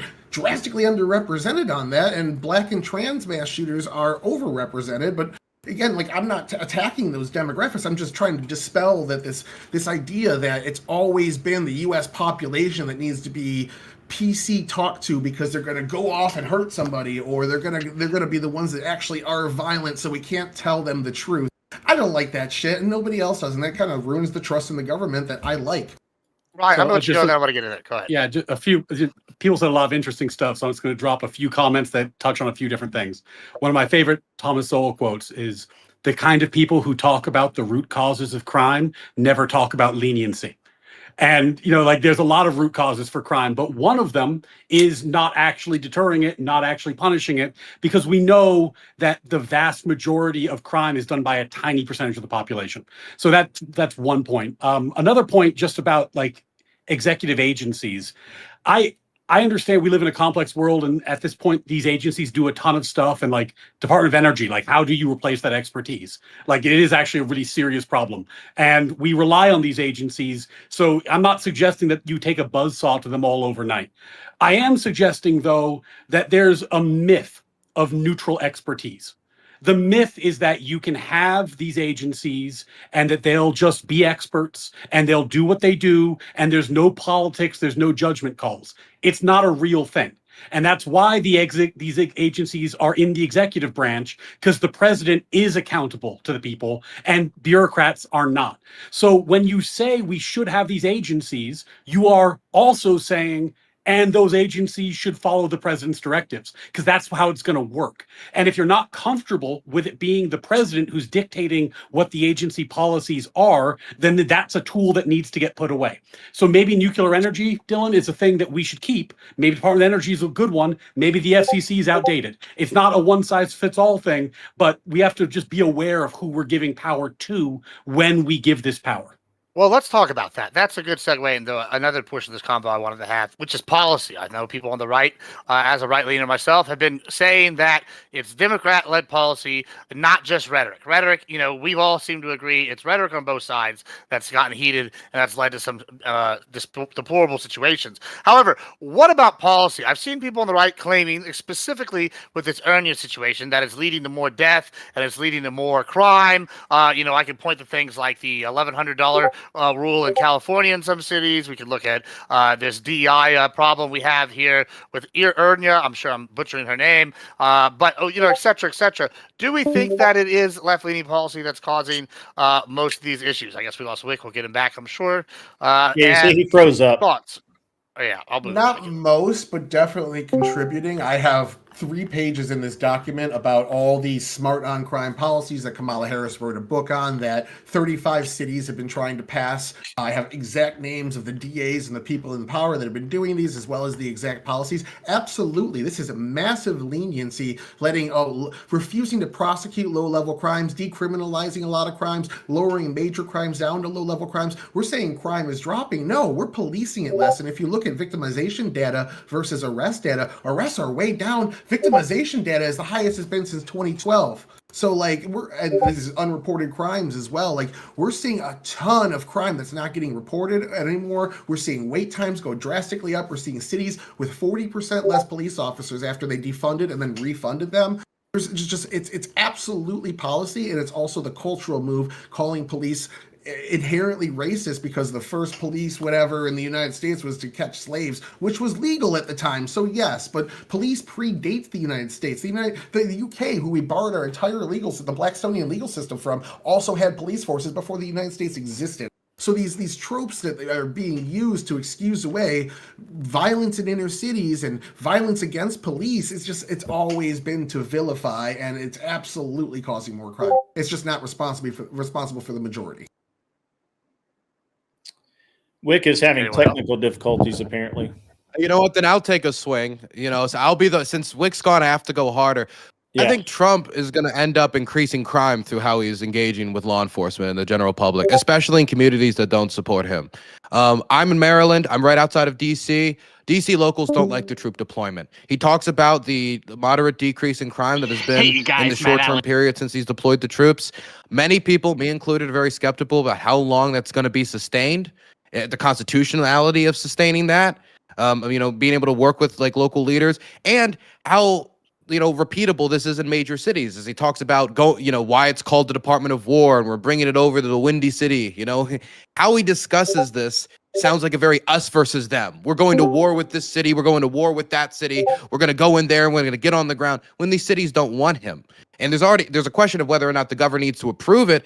But if you continue to engage in this way with law enforcement, if you say that federal law enforcement officers don't need to ID themselves, they don't need to show their face, they'll behave how they behave and they'll remain anonymous, and that's just how it's going to go, there's going to be a building amount of distrust that is going to make it harder for the federal government to engage in these local initiatives. There was no communication with Washington, D.C. before they took over. Zero. Not with the city council, not with the mayor, not with local leaders, nothing. And so when they got on the ground, what did they end up doing? Picking up fucking trash off the street and harassing people who were smoking on their porch, which just pissed people off.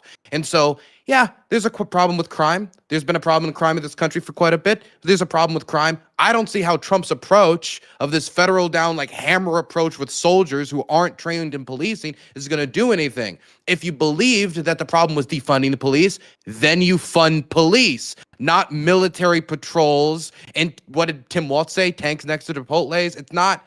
It's ruining the relationship that is necessary to build if you're going to properly police in these communities. Before everybody goes, let me just ask Dylan one real quick question, and then I want to see what he thinks, and then y'all can go. Yeah, sure. Yeah, you are back. You're good. So Dylan, you mentioned the wearing the mask. I actually agree with you to some extent. I don't like the masks, right? I think it's sus. However, on the flip side, I've also said I think it's okay to get doxxed, because if you're going to say something or you're going to do something, you shouldn't have a right to privacy in this kind of regard. Like, why do you agree with that statement, especially with the cops? What's the difference between having a political statement and you having to have your face to it if you say it publicly and expect anonymity versus working for the government and not having the safety? What's the difference here? What do you think?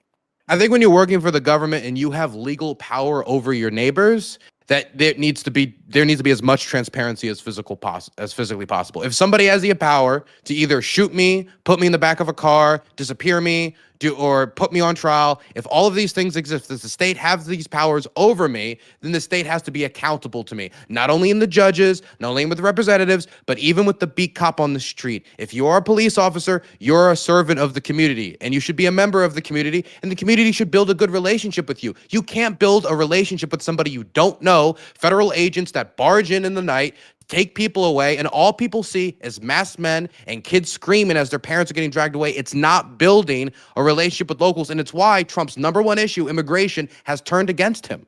Dylan, I actually, in broad strokes, couldn't agree with you more. ICE is a very poorly suited tool for doing the work it's doing right now. ICE is essentially a paramilitary organization. It's not a local policing organization. It doesn't have ties to the community. Now, that said, why are the raids happening? Well, we used to have a whole lot of systems whereby local communities would arrest people, run their immigration information, and if they were arrested for a crime and they were illegal, their information would be given to ICE, they would cooperate, and they would be deported. Obama used the Secure Communities program in his first term. That's how he got his numbers so high, was through this kind of cooperation. But people who are opposed to immigration enforcement, basically in all cases, litigate and shut these programs down, politically organize, create sanctuary cities and sanctuary policies. So what you have is you no longer have cooperation. And in the absence of cooperation, federal enforcement looks different. So I totally agree with you that I would like to see ICE used less. And I think ICE is going to instigate a lot of problems. But that doesn't mean you can't enforce federal law. The only way And the way I think the system we had previously, where local communities participated and helped and relied on local police, like you were talking about, Dylan, who have clout in the communities, who have relationships, was better. And we should go back to that. But the problem is that's not a federal decision. That's a state and local decision. And that's just up to the people who are in those communities voting. Don't we That's have true, 7 but I will sanctuary say, wait, I do want to respond to that because I do think that was directed at me. That's true that these localities, not all of them are participating or cooperating with ICE, but that is also for some of these localities. It isn't true in all these localities, but for some of these localities, it's because of the behavior of ICE. It's how ICE has behaved. It's because of high-profile scandals. It's because of either the interests of the local community who are interested in participating with ICE. Any number one of these regions, some might be illegitimate, some might be legitimate. ICE has lost the trust of a large swath of the American public, and that trust is rapidly deteriorating right now. Now, we can ask about how we got to this point, but it's getting to the point where the President of the United States is talking about deporting U.S. citizens to foreign countries and having them staying in foreign prisons like in El Salvador and other locations. And whether or not he's being honest or he's just saying that to just try to like impress Bukele or whatever, this is getting to the American public. I hear that, and what does that make me think? Hey, person walks up to me, I don't know who they are, they're masked, they don't identify themselves, and I hear the president talk about deporting American citizens as he's trying to shut down his credit. This creates fear in blue cities. This creates fear in blue states that is going to make it impossible to cooperate with. One of the president's top jobs is to be a figurehead, to be the chief of the armed forces and to be a figurehead. And Trump is the worst figurehead for the United States of any president in the United States when in our history when it comes to this type of stuff. So I acknowledge that localities haven't cooperated with ICE, but Trump's making it worse with every statement he puts out on deportations, going to war with Chicago. It's going to make it so there's going to be no desire whatsoever to cooperate with Trump, and there's no compromise available. And to piggyback off that, just real quick, right? And I'll be concise. Trump wants that. He wants that tension. He is purposefully ratcheting up that tension because he thinks it will help him politically and help him achieve power. He is doing this on purpose. This is not an accident. This is not a side effect, unintended. This is absolutely on purpose. And I want to also point out, like, when we talk about things being left versus right and things like that, right?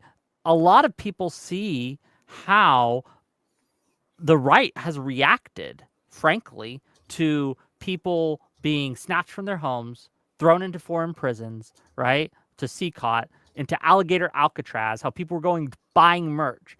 And they saw people celebrate this, to watch these kind of like ASMR of people being dragged off to prison and laughing. The White House Twitter would post gibletified versions of people being thrown in jail and women crying.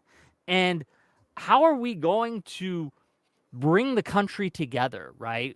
How are we going to bring the country together when, like, how am I going to take anyone's complaint about the reaction to Charlie Kirk seriously, right? And I condemn, disavow, it was gross the way many on the left celebrated, but I don't take the right-wingers' complaints on this seriously. I mean, you kind of did too, right? Fucking dragged to CCOT. I got something for Ryan. I mean, you kind of did too, though, Wick, right? You kind of like celebrated, right? How? I mean, didn't you post on Twitter or whatever? That you were, you made some pretty interesting comments. Such as? I mean, I don't have give me a second. I'll pull up. Let me get with Ryan while you look for that because I want to address his comment before you guys move on. I'm sorry. So give Ryan, me 1 second. I do like your idea. I agree with Dylan. It would be nice to have these cooperating, but currently there's 13 sanctuary states and 220 sanctuary cities that are all blatantly ignoring federal immigration law, telling their officers that work for them not to comply with federal immigration officers. And to Dylan's point earlier, we are seeing one crime increase under Trump, and that's the 1,000% increase of attacks against federal officers who are deporting people in the country illegally. So if these people aren't allowed to carry out federal law, which is their job and legally permitted, I mean, I don't see a world where we're going to all get along. Tyler, hold on. All right, listen, I'm about as pro-border and immigration as you can get. I mean, but that being said, just to play devil's advocate here, if you suddenly start enforcing law, you I'm haven't. sorry, Wick. I was thinking of somebody else. I apologize. For the last That's fine. for the last year, for the last 4 years or so, and you push an ICE agency out and add however many thousand people, wouldn't you also agree that's going to cause an increase in assaults just by default? Yeah, but it's still not right to assault federal officers, and just because the reason sounds kind of justified doesn't make the action necessarily good. Yeah, Wick, I will say, has been fairly good about the Charlie Kirk thing generally. There was a little bit of trying to debunk the left-wing theory that kind of went into QAnon levels of speculation, but it's a very minor critique. I wasn't going to bring any of it up. And look, I think that I am, as I said before, I'm totally fine with the idea that we want to use ICE more sparingly than we are. And I would love to have a system to enforcement that worked, that wasn't reliant on raids in the way that we have it. The fact is that there is not cooperation. And the cooperation, by the way, this is not like a Trump specific thing. Like the Secure Communities program got killed during the Obama years. So it's like the people who are litigating and are against enforcement of immigration law are against it flat stop. There's nothing you can do to make them happy. And it reminds me of what Trump said in his State of the Union when he talked about immigration. He got the Republican applause. He didn't get any Democrat applause. And he said, this is my fifth such speech to Congress. And once again, I look at Democrats in front of me and I realize there's absolutely nothing I can do to make them happy or to make them stand or smile or applaud. Nothing I could do. I could find a cure to the most devastating disease, a disease that would wipe out entire nations, or announce the answers to the greatest economy in history, or the stoppage of crime to the lowest levels ever recorded. And these people sitting right will not clap, will not stand, and certainly will not cheer for these astronomical achievements. They won't do it no matter what. And I think he's right. And part of that is we've gotten to the point where it is incredibly rare to have somebody who identifies on the left say anything good about Donald Trump. It's incredibly rare for somebody who identifies on the right to say anything good about a Democrat, or just to admit that the other side is doing something well, or that something has gotten better, or that we fixed a problem. And that's in itself an issue. One of the dumbest thing about our politics right now is that we swing from polarity to polarity back and forth. And whenever the next person takes office, their first priority is to undo everything the other person did, rather than ask what works and what doesn't. There's some examples to the contrary. Biden kept Trump's China steel tariff is the first one that comes to mind. But oftentimes, that's our politics right now. And I think we can do better. Like, we can admit when the other side gets something right and just, own that and talk about that. But it does not tend to happen. Yeah, one of the reasons that that's the case is because unfortunately, and this has been going on since Bush, basically, is more and more each side's executives is governing by executive orders. And what can be done by executive order can be undone by executive order. So it leads to these very swingy situations where you're just executive order is canceling out another executive order. And right now, Trump is what's he at? What does anyone know the number off the top of their head? Astronomically high. I don't know the number. It's beating everyone. He's setting records here. Okay. We need to go back to actually using the legislature to legislate, right? Using the legislature to pass actual laws. And the reason that process is harder and slower is because it's harder to actually overturn, right? You can't just usually, right? You can't just sign that away with a wave of a pen, right? You actually have to use the legislature. So I'm with you on the swinginess, but I think one of the only ways that gets done is if we address the executive orders. You're one hop away from being a small government originalist. So I'm going to make my pitch. I know you won't work, but I'm going to make my pitch. You're 100% right about that. But the legislature often gridlocks. It does. And when the legislature gridlocks, we should not look to the Supreme Court. We should not look to the president to pass laws or change the Constitution in a way that the people don't support. Instead, we should limit the scope of the federal government, and we should let the states have more control over policy because they are responsive to the people. The whole point of originalism, the whole point of limited government federalism is to avoid scenarios where the courts or the president are seizing power to themselves because Congress isn't acting. When the people don't have a majority and you can't pass a law in Congress, do it locally. Locally is 100 times better. You know the people, you know the issues, you know what they believe. It works. Yeah, I'm with you. I agree with that. And it's interesting. It's been interesting to me for a while how Congress has basically ceded its power to the Supreme Court. They basically lazily enact a law, and then it just goes to the Supreme Court, and they either confirm that it's constitutional and tweak it and make it work better, or they deny it. And Congress says, "Look, we tried, we did our best, guys. We passed a law, and it didn't go." But it's very lazy, and Congress just is. It's bad, man. It's bad. Term limits. Who's with me? No. Term limits. Term limits. It's up to the voters. Boo. I'm with you on term baby. limits. Term limits. I'll stand with you See- on that one. See, No not more even all the professional Republicans agree on that one. Nobody can say Yes, Gibbs. How about we do 5 the minutes. the Warren That's Buffett fine. thing? We're almost done. If the country has a deficit, you can't be reelected.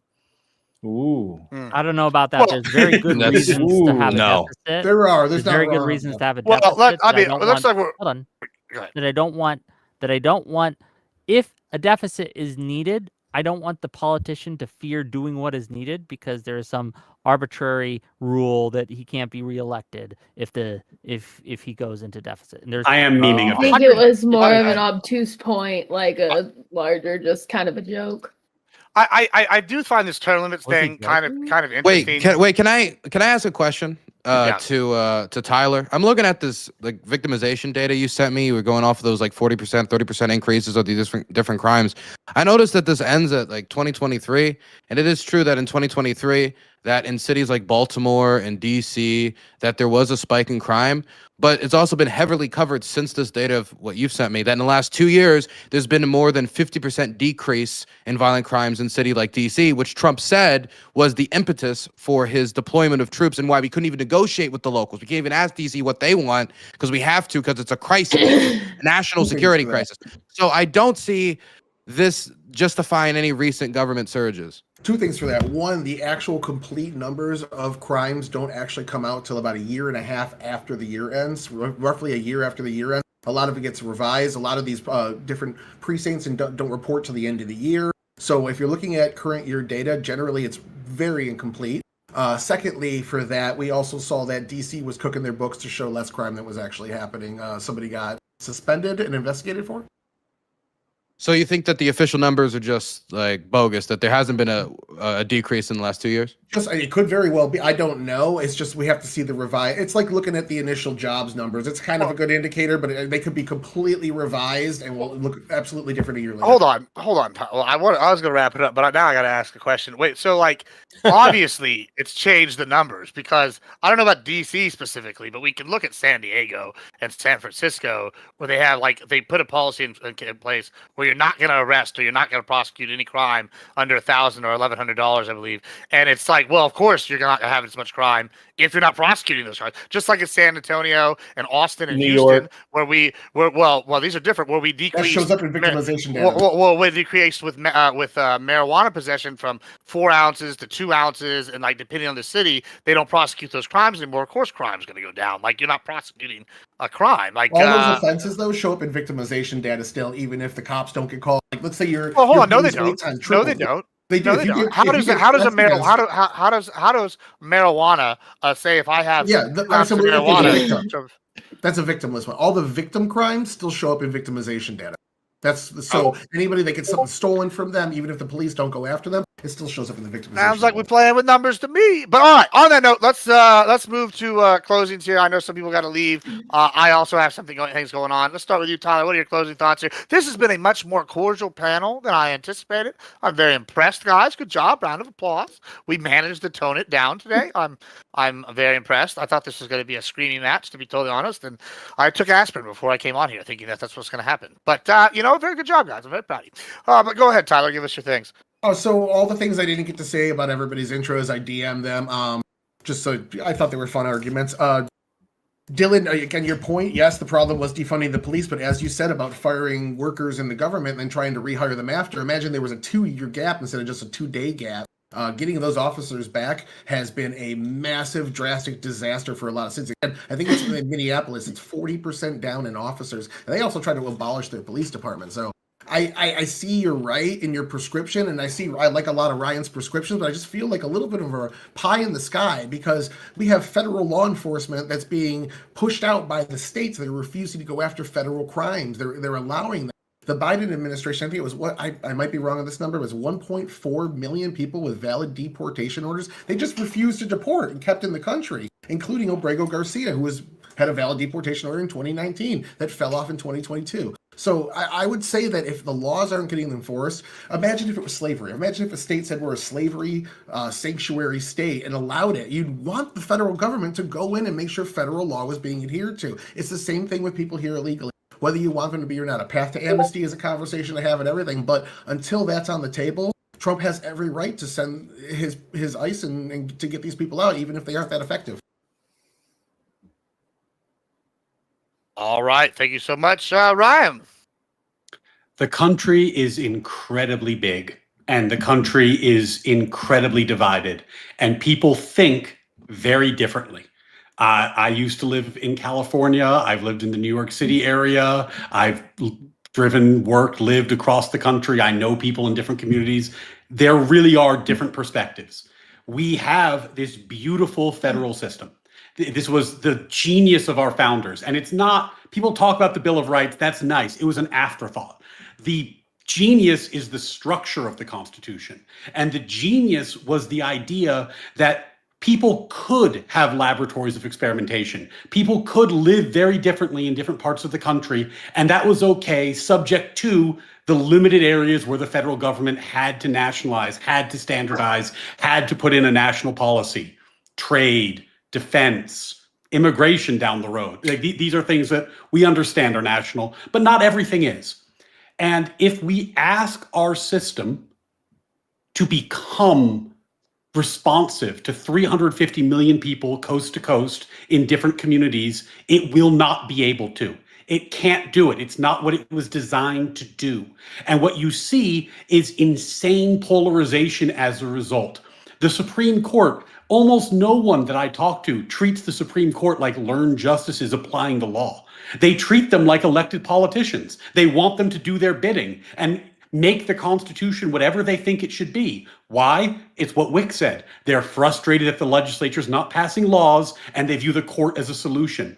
They want the president to do executive overreach. Why? Because the legislature's not passing laws, and they want the president to fix it. But we have all the democratic nations in the world, it is the hardest to pass a law in America. Our system is not designed to have a tight, responsive legislature. Our system is designed to have a slow, cumbersome legislature and for the power to reside in the states. And until we fix that, until we start restoring the power to the states, polarization is the only possible result. Because if you have this much power invested in one federal government, people are going to have to fight over it. All right, thank you so much. Abers. Well, speaking of polarization, I'm going to end on, I think, the one thing all of us on this panel can agree on, and that's that political violence has no place in America. There's no reason that anyone from any side should shoot or murder anyone for an opinion. That's not how America does things, right? And so just to contrast some really horrific statements and to make sure everyone knows this is why this happened, his exact words were, "I had enough of his hatred. Some hate can't be negotiated out." There is no hate that can't be negotiated. There are no words that can't be talked about, that can't be disagreed upon and agreed to disagree upon. We can all agree to disagree on certain things, but we can all come together and agree that political violence has no place here. All right. Thank you so much, Mr. Burns. So I will just say a few things about the crime data. I mean, DC was the example I used. You could also look at Baltimore crime data, or you could look across like most of these major liberal cities as they've seen like some post-COVID crime decreases as the after effects of both the lockdowns and the just effects on the general economy had downward effects on crime. As that has started to register, those rates have gone down. And so again, like, it's one thing to say that there's still a problem with crime. It's another thing to say that while these rates are decreasing, that the problem is so significant that it mandates a national security crisis that can only be solved by overruling the governors of states and deploying troops against the wishes of local residents to engage in policing that these National Guardsmen are not trained for in communities that they're not from. I think that is a policy for failure. I think that's a policy for increasing the tensions in the country. And I don't think you should be deploying any military force in any state without the governor's approval unless it's reached a point of insurrection or such violence that there's no other option. And there were certainly other options in DC. There's certainly other options in Baltimore, and there's certainly other options in these cities. As for, not to mention, in the language, again, the Windy City is about to find out why it's called the Department of War. That is the language you use if you don't want to be welcomed into the neighborhood. I agree that racial, political, and all these tensions, I want them down. I want our country united. Those who are trying to exploit these tensions are bad actors. They don't care about your communities. They don't care about the condition your neighbors end up at the end of the day. They care about their bottom dollar. A lot of these people don't even live in the United States. Andrew Tate does not live in the United States. Ian Miles Chong does not live in the United States. When they're talking about civil war, they're talking about you killing your neighbor while they get to watch it on social media, right? We are not at a point anywhere close to civil war, okay? In the 70s, we had such a huge abundance of political bombings and political violence in comparison to now that the idea that there is no way back, we have reached some point that is irreconcilable, that there's only one way that this can be solved now. Anybody talking in that way is your enemy, the enemy of your family, the enemy of your neighbors, the enemy of your community, and the enemy of the republic. Because those are the people that want to see us all destroy each other. And so you should be careful when people are speaking in that type of language that has you acting violent and them profiting. Outside of that, the only thing I'm a little upset that I didn't get to talk about is Trump's new use of RICO in order to go after people who yell at him in restaurants, which seems to be a little bit of an abuse of the First Amendment to say that the same thing that we used to go after the Gambino crime family is now being used because somebody got some saliva on your oysters from them yelling at you about Gaza or whatever. Wish we got some time on that, but obviously, we only have so much time in the world. That's it. Thanks for being here. All right, Grit. Yeah, once again, thanks for having me. This was an interesting discussion. It went a lot better than I thought it would. I actually, honestly, other than a few things at Wick, a few roads at Wick went down, I really didn't. I mean, I think we're kind of almost in alignment on more than normal. I do think that we didn't speak enough about the tragedy that was Arena. I can't pronounce her last name because I'm not Dylan. Dylan can probably pronounce it, but I can't. And at the end of the day, we got a lot of crazy people in this country. A lot of people who are disaffected, disenchanted, and disillusioned, even with the idea of being an American. We should fix that. And a lot of fixing that, unfortunately, is going to have to be with hands across aisles. I remember, growing. I mean, my parents are blue dog Democrats, right? My mom thinks the greatest person ever walked was John F. Kennedy, and of course, I'm on the opposite side of that. And we could agree on Kennedy, a lot of things that he did. It seems like that more and more people are looking for reasons to disagree than to agree. I would much rather try and find some common ground. And then when we find uncommon ground, if we need to, then we can have a war of words. And at the end of the day, we walk away, say, hey, good job. Appreciate it. Appreciate the conversation. And we move on with life. It's unfortunate. All right, thank you so.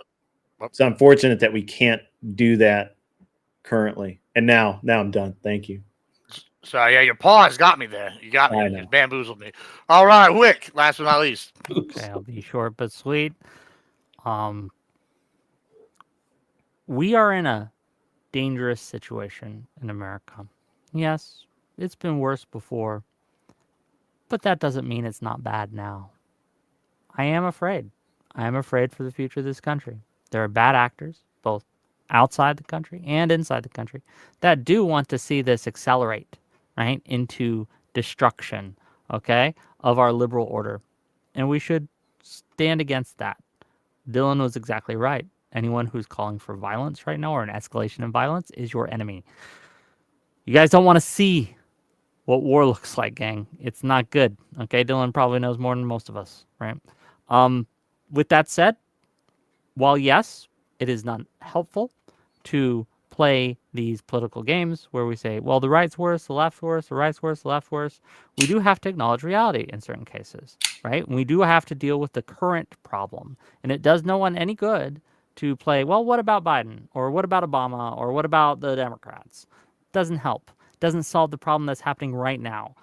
We don't have a President Obama right now. We don't have a President Biden right now. We do have a President Trump right now. And so we should probably focus on what's ahead of us and what's right here at our doorstep.